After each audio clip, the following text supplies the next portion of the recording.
outside the office so that we won't be bothered. So working capital. What's working capital?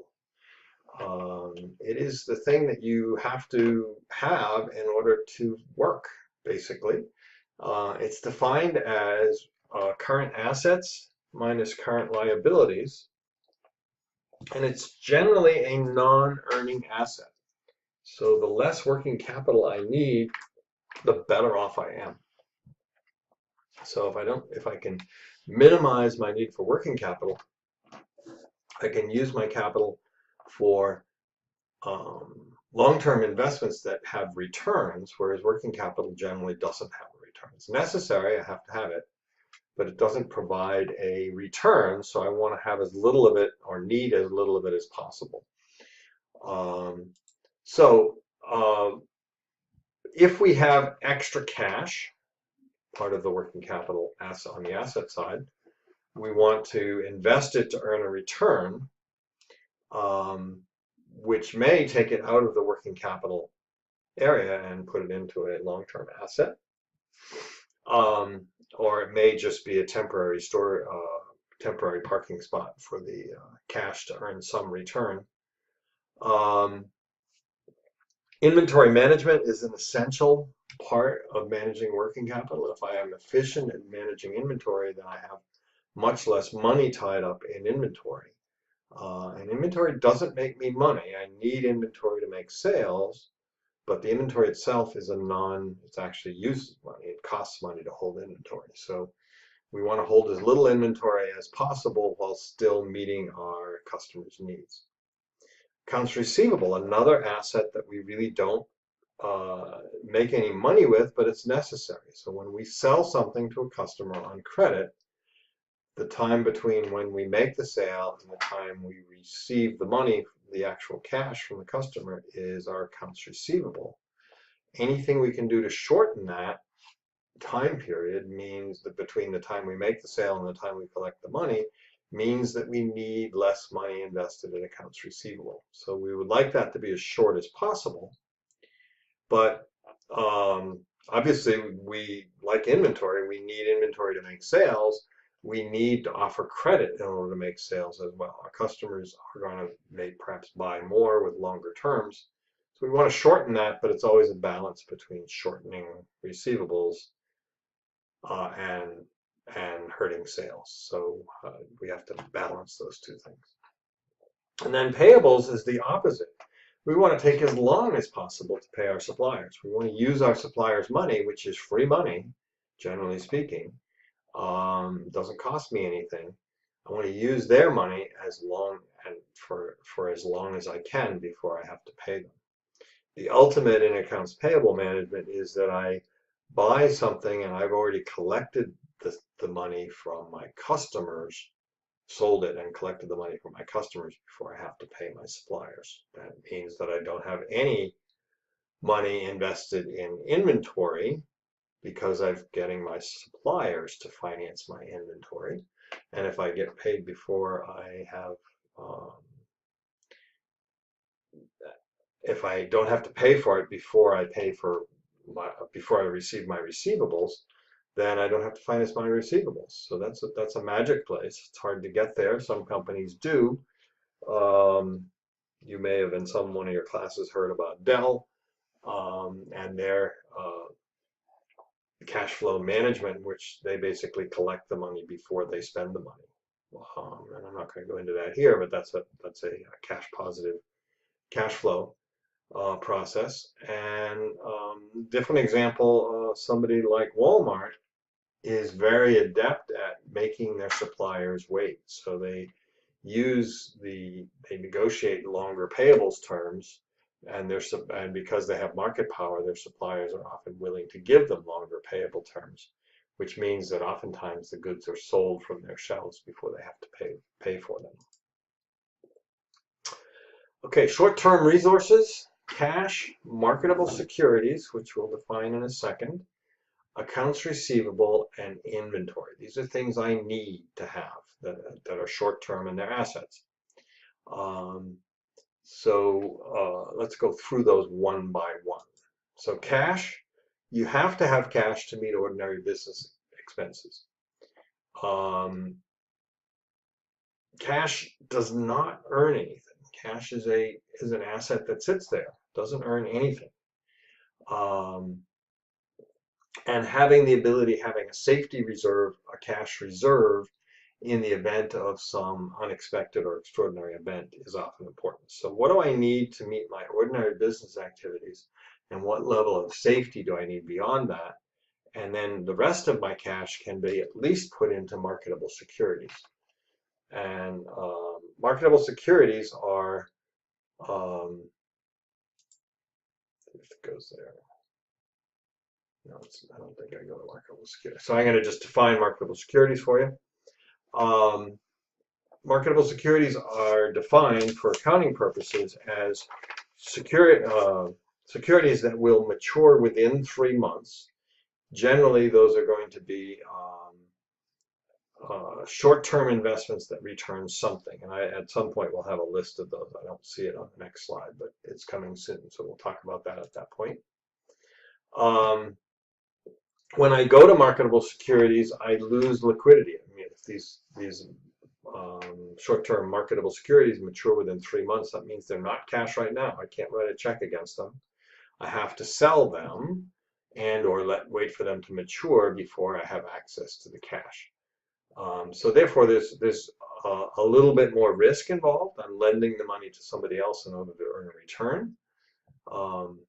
And I have some risk of not getting repaid, and of course I don't have quite immediate access to that money. So here are some of those marketable securities or short-term investment options. Certificate of deposit, that would be something you're probably familiar with. You can buy CDs at banks, and they have a maturity date. They can be 3-month CDs, 6-month CDs, 3-year CDs, 5-year CDs. If they're 3 months or less, we would call them market.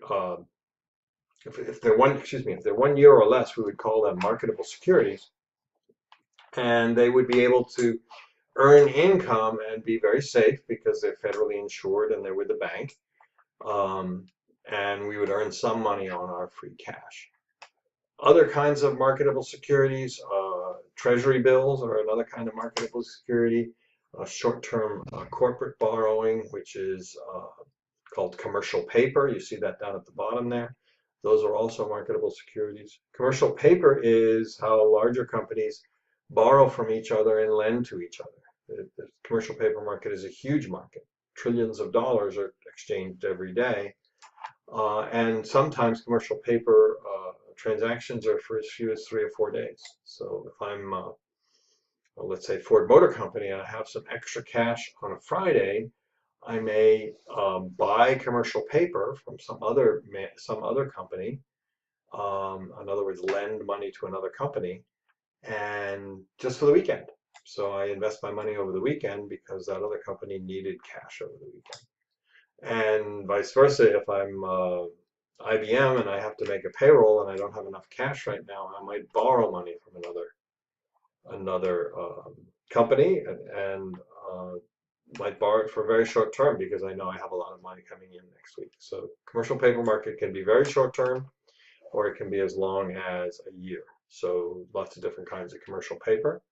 Money market funds are mutual funds that invest in mostly in treasury bills and commercial paper, and some companies use those for short-term investment options. Currently, the interest rates on those things are quite low. And then banks sometimes issue negotiable certificates of deposit that can be bought and sold. So they allow you an exit rather than just a 3 or 6 or 9 month time frame.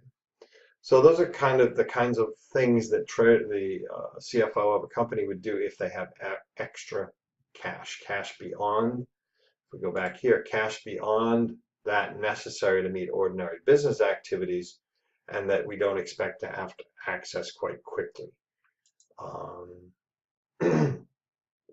So that kind of ties up the cash side. Let's think about the receivable cycle. And this has changed quite a bit, but some receivables still look like this. We sell something and we issue an invoice. So we have to create the invoice. We send it to our customer, maybe by snail mail. The customer gets the invoice, processes it on their end, pays within the terms, whatever those terms might be, and that payment then goes through snail mail again, comes back to us in the form of a check. We have to deposit the check, and then finally the check clears the bank, and that's our money at that point. So that's the whole cycle. Anything we can do to shorten that cycle reduces the amount of money we need to have tied up in receivables. So issuing the invoice quickly, shortening the terms, shortening the credit terms, that might hurt sales, so we may not want to do that, but we should certainly look at it. Once the invoice is paid by the customer, can we transmit the invoice electronically rather than having it go by mail? And can the customer pay us electronically rather than having to mail a check?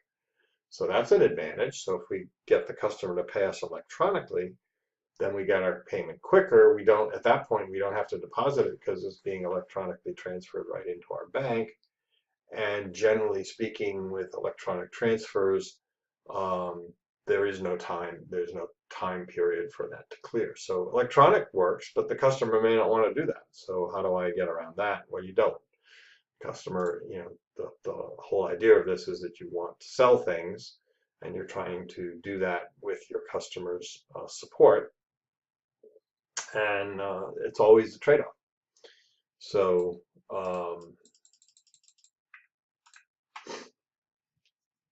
in terms of how do I reduce my accounts receivable, first of all, establish good credit policies, because if I sell things to people who can't pay, then that's really bad because I never get the money, or I wait a long time for it if they're bad pay but they still pay. Make sure I follow up on unpaid receivables, and then maintain an aging schedule. And an aging schedule, this comes out of your textbook, looks sort of like this.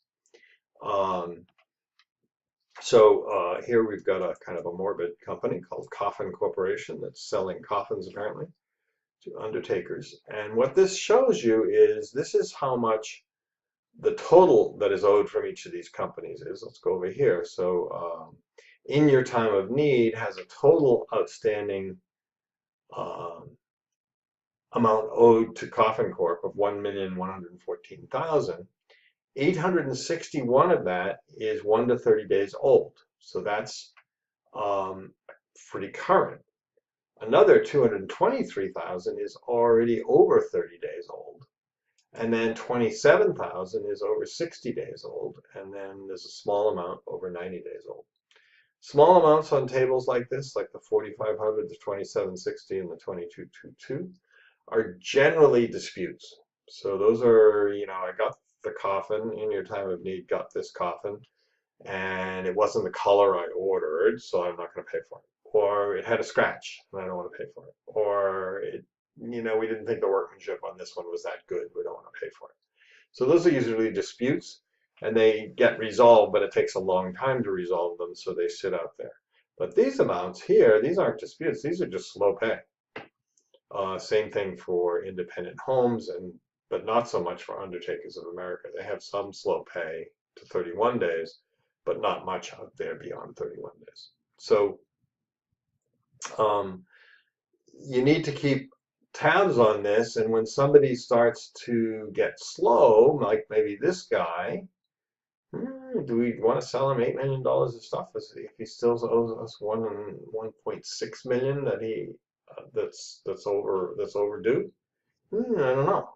So he's a big customer, obviously, but pretty slow pay. So that's what an aging schedule looks like, and that's how most companies keep track of their receivables and try to manage them so that they get paid quickly and they don't get left holding bad debts. Inventory management. So we're talking about how we manage receivables to minimize the amount of money that we have tied up in receivables. Inventory management's the same thing.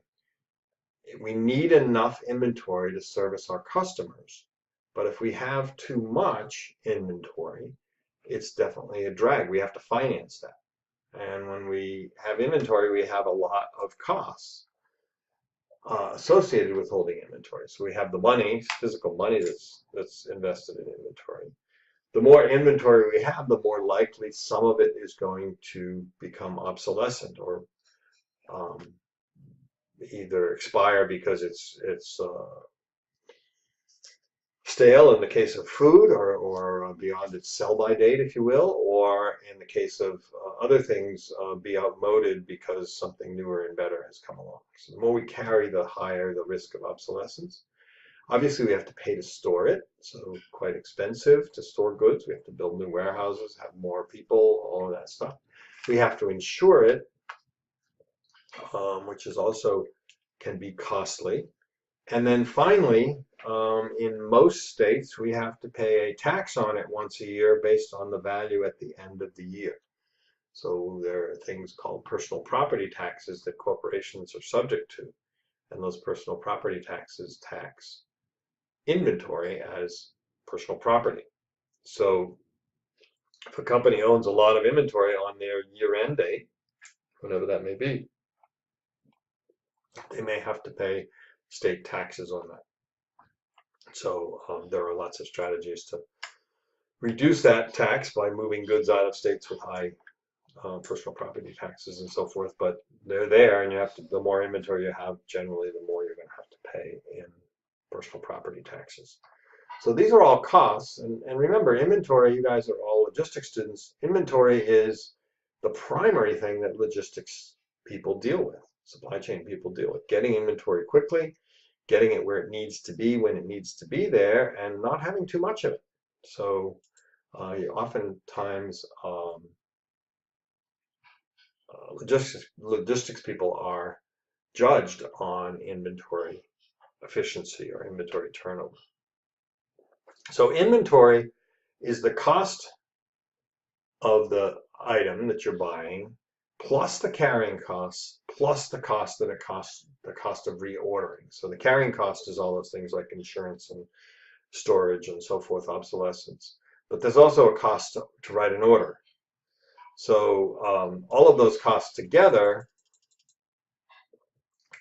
equal my total cost of inventory. And there's a mathematical method for figuring out what size order I should write to most efficiently manage my inventory, and it's called EOQ, or economic order quantity. And you need to know the cost of placing orders, the cost of carrying inventory, and the number of items you need each year. And it's basically the result of an EOQ equation tells you how much you should order, what's the optimum quantity to order each time. Kind of cool mathematics, gets used some in business, but you got to be a little careful about it. So ordering costs, how much time does it take? How much time does it take to track orders, shipping and handling charges, cost of order errors, and accounting and bookkeeping costs. So every order has a cost. The more I place, the higher the cost. Just as an aside to that, I actually attended a presentation by some folks at Home Depot a few years ago. And Home Depot started as a company as a large warehouse store, a single large warehouse store, selling home improvement stuff. And then they grew to 2 stores and 3 stores and 5 stores and 10 stores and eventually hundreds of thousands of stores. And each one of these stores was really large and did a lot of volume. And initially, when they started out, they had the ordering done at the store level.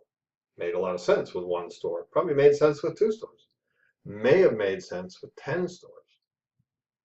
Didn't make sense with hundreds and thousands of stores. So they had grown very fast, and sometime around 2006 or 2007, they were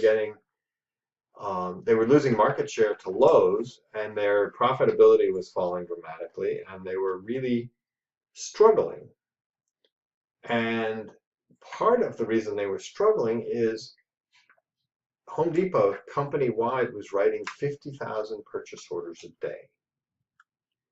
Think about that, 50,000 purchase orders a day, because every store was ordering for themselves and having the goods directly delivered to them. So if store A needed some number 2 nails, they ordered number 2 nails from their supplier. And those number 2 nails got delivered to store A. And there was no coordination between stores. Each store acted as its own entity. And you had a huge amount of duplication and a huge amount of cost and a huge amount of excess inventory, because store A might have needed number 10 nails, but store B had too many number 2 nails, and store B had not too many number 2 nails. So they could have intercompany transferred them. So it became a real problem. So they spent billions of dollars changing their system, creating regional distribution centers, centralizing their ordering process, bringing goods in bulk into their distribution centers, and then breaking them up and shipping them out to stores, all sorts of things. And in the course of the next 5 to 7 years, with this multi-billion-dollar investment, they regained their momentum, regained their margins, and regained market share from their competitors. So it was very important for them to make these changes because they had to. They'd grown in a way that required that. So that's just an aside. So these are the kinds of things that you have for ordering costs. So EOQ is O equals, in this formula, the cost of related to placing one order. N equals the number of units we need in a year. C equals the cost to carry 1 unit of inventory. And there's your formula. So fairly easy formula. And EOQ, the result of that formula, will tell you the optimal numbers to order in each time. So if we've got fill those in, square root of 2 times 15 times 2,000 divided by 3, we should order 141 units at a time of that particular product if those are the items. Sounds great. We now know how many we should order at a time, and we can plan our orders out. In reality, maybe not quite so great, because EOQ assumes that any number of units can be purchased. It also assumes that the price per unit doesn't change if we're ordering different numbers of units with each order. So that assumes there aren't any quantity discounts, essentially. So if I order more, I'm not going to get a better price. It also assumes that we use up our last unit of an item just when the next shipment arrives. So it assumes just-in-time shipments. And the biggest thing it assumes that's problematic, it assumes that demand is constant for the whole year. And there are very few businesses where there is not some seasonality. And that's the problem with EOQ, is it's not able to take into account seasonality. So got to be careful about that. A lot of students say, wow, look at this, I can figure out EOQ, I can go into my next job or go into my job and do EOQ and it'll solve all my problems. Well, be careful. It might, depending on the situation, but you've got to be careful. Just-in-time inventory is another sort of buzzword out there, and lots of companies use it. It was kind of pioneered by Toyota.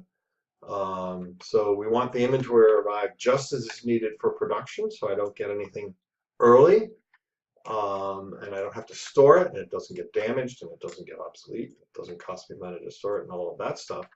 So the inventory arrives just as I need it for production. Big advantages: no storage costs, much less handling, less breakage, and I don't have to pay for it before I need it. Disadvantage: more ordering and shipping costs, because we have many more shipments coming in and we have to do more ordering. And then the final thing, the risk that the inventory will be needed and unavailable. And that's a big risk with just-in-time inventory. So it's very efficient when it works, but when things don't work, it can be a problem. And just as an example of that, I don't know how many of you remember the tsunami in Japan. I'm not sure what year it was, but several years ago. And it struck a region of Japan that was a major producer of electronic parts for the Japanese auto industry. And they were sole source suppliers providing just-in-time inventory. So when they got inundated by the tsunami and shut down, essentially put out of operation for a long time, the auto companies in Japan had to stop their production because they didn't have these parts. So they were working on a just-in-time method. There was not a lot of safety stock out there.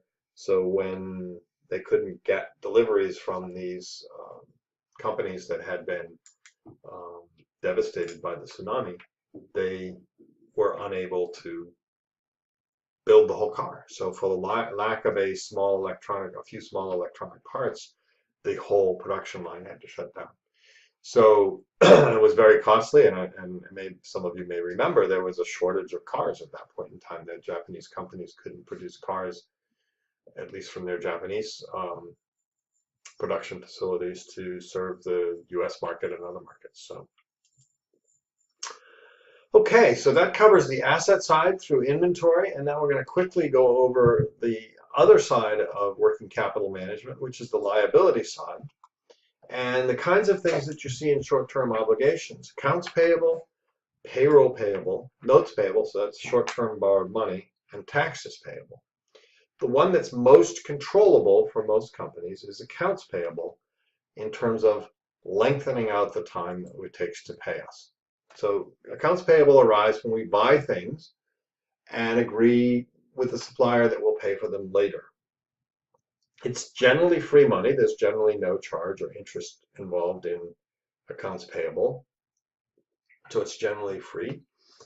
So we'd like accounts payable because we get money to use without having to pay for it. Or we get resources, generally inventory resources, to use without having to pay for it.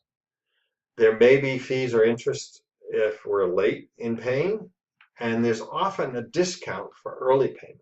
And the discounts look like this. So there's your discount terms there. 2/10N30. What does it mean? Well, it's going to show up on the top of most commercial invoices. You're going to have terms. And the terms might just be N30. That means net 30. That means that the bill is due in 30 days. So you pay the net amount of the bill in 30 days. That's pretty common. So what's the 210 mean? Well, what this supplier is offering you is a 2% discount if you pay within 10 days, and you have to pay the entire invoice in 30 days. So you can pay 98% of the invoice, and it's paid in full if you pay in 10 days, or you pay 100% of the invoice in 30 days. So that's actually the most common commercial terms. 210 net 30 is the most common terms out there for commercial transactions. And it can be written any way you want. So you can write, I guess I'm not allowed to write on this screen. So you can write 560 N90. So that means 5% 60 days.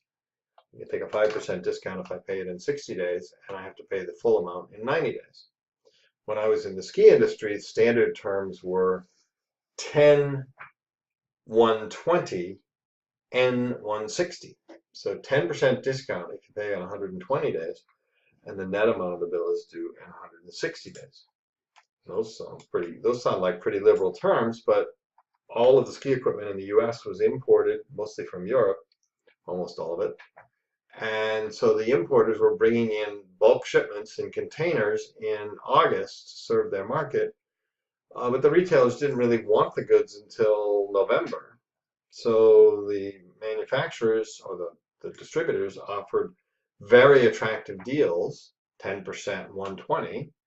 So if you pay for that, August 120, so August 120 days is December.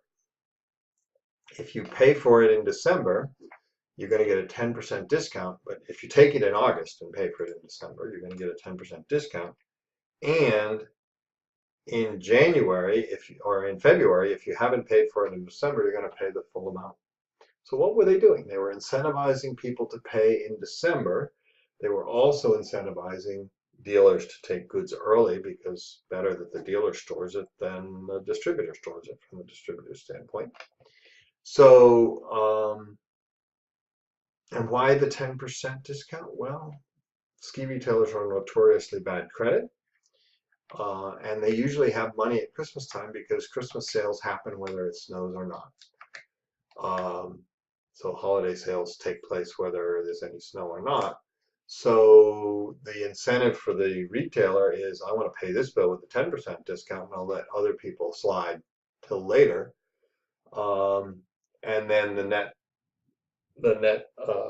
in February is, well, that's when the second time when dealers tend to have money. As long as it snows, they have money anyway. So that was the reason for those terms. So terms can be all sorts of different things. And my experience in business is that terms are the easiest things to negotiate. It's way easier to negotiate terms than price. And keep that in mind if you ever end up in a procurement situation, because companies often will give you better terms, longer to pay, discounts on terms and that sort of thing, as opposed to wanting to lower the price of their good. So you can often get a better deal by negotiating on the terms side than negotiating on the price side. So here's what that 2% 10 is really worth. It's worth a lot to the person who's buying the goods. You're getting a 2% discount for paying 20 days early. So that's like putting money out for 20 days. Money I don't have to put out, I'm putting out. So I'm lending money for 20 days at a 2% interest rate. That equals an annual interest rate of 36%. So it's generally worth taking these prompt payment discounts because on an annualized basis, they're a huge discount.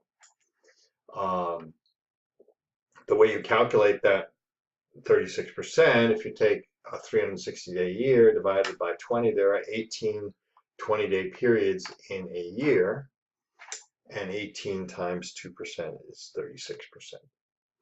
So big discount for, even though it looks like a small discount, and in terms of a cost of money basis, it's a very large discount.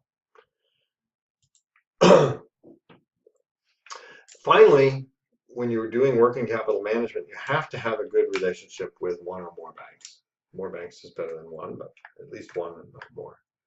You're much more likely to get a loan if you have a good relationship with the bank. They trust you, they know you, they know you're reliable, and therefore they're much more likely to provide you with a loan when you need it.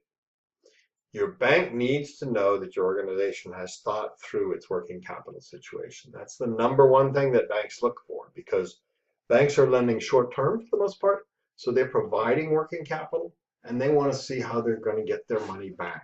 So how are you generating cash to get their money back from these short, and this is the short term thing. So I have to build up my inventory before my season, so I need to borrow money.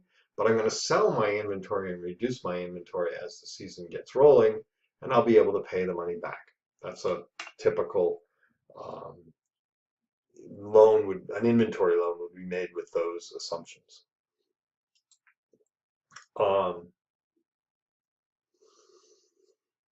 So commercial loans or term loans are can be short or long term. So a term loan is one that has a longer term, and a commercial loan is a shorter term. And then the last thing there, the line of credit, is probably the best way to borrow money from a bank. And that means going to a bank with all of your information, convincing them to issue a line of credit, and then the line of credit means that they're willing to lend you X dollars. So let's say you ask for $1 million line of credit.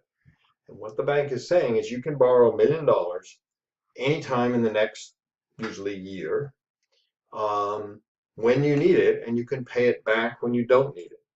So for the borrower, that means I have this $1 million out there that I can borrow, no questions asked, when I need it, but I don't have to pay for it until I actually need it, and maybe I don't need the whole $1 million. So I can usually write a check or call my loan officer and say, hey, put $1 million in my account, or put 500,000 in my account, whatever.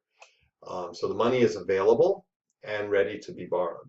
Well, banks don't do this for free, but the charges are such that it still makes economic sense for many businesses. Lines of credit usually have a 1/4 to 1/2% fee associated with them. So you pay the bank between 1/4 and 1/2% even if you don't use the funds. You pay that up front to establish the line of credit, and then your line of credit will carry normal interest rates, whatever those might be. So really good to do. I always, in running my own businesses, always tried to have lines of credit organized and set up at least a year out. And just as an example of the power of lines of credit, in the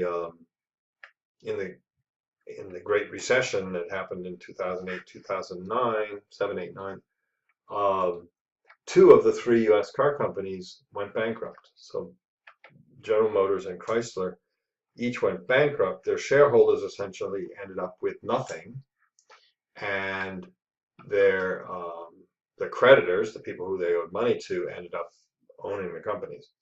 And both of them had to be bailed out to a certain extent by the federal government. Ford did not go bankrupt. What happened with Ford? They suffered the same problems. Why didn't they go bankrupt?